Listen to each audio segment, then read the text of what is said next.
medicals by a physician.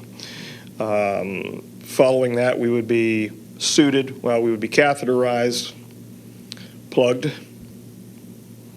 and suited. Communication apparatus was placed on our heads.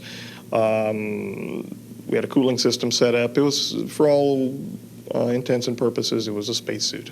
It was a total encapsulated suit, something like what you would find in a NASA facility. Not so much something that you would see, well, for instance, at USAMRIID or CDC, that type of level 4 suit. It was more of a regular space-type suit with joints. We were suited up, we were pressurized, and then walked with our cooling system and our hosing down a ramp into the ambassadorial suite. Following that, we were led up a gantry-way, which had been moved into position by the clean sphere, which had been previously rotated up through an iris through the floor. He was held actually below the ambassadorial suite level, and that was raised up as needed. What they did with him down there, he didn't say, and they didn't tell me.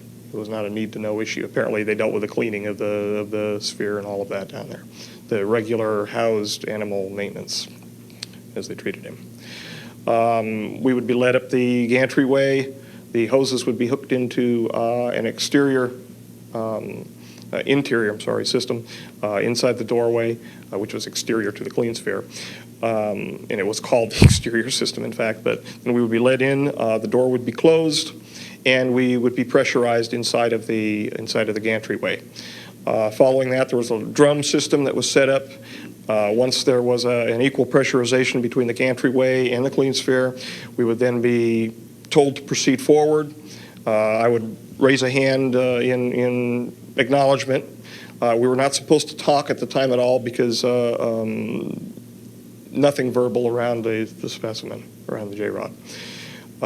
Why, I was never told, but we were not supposed to talk around the J-rod. I moved the drum system and re-hooked a secondary set of hosing inside the clean sphere, checked the pressurization, and once that was done, the door to the clean sphere would be closed behind me, and I would presume that the pressurization remained the same in the gantry-way. Following that, I would do my business inside of the clean sphere involving contacting the J-rod and removing the samples. And what was the reason you were removing samples? We were removing samples to attempt a treatment, a full diagnosis and a treatment for a paraprotein-related monoclonal gammopathy of uncertain significance type disorder, which had various attributes to it, among which were a cocaine type presence to the J-rod, cocaine syndrome type presence, and certain genetic issues involving chromosome 5 and 17, which led us to Charcot-Marie tooth disorder,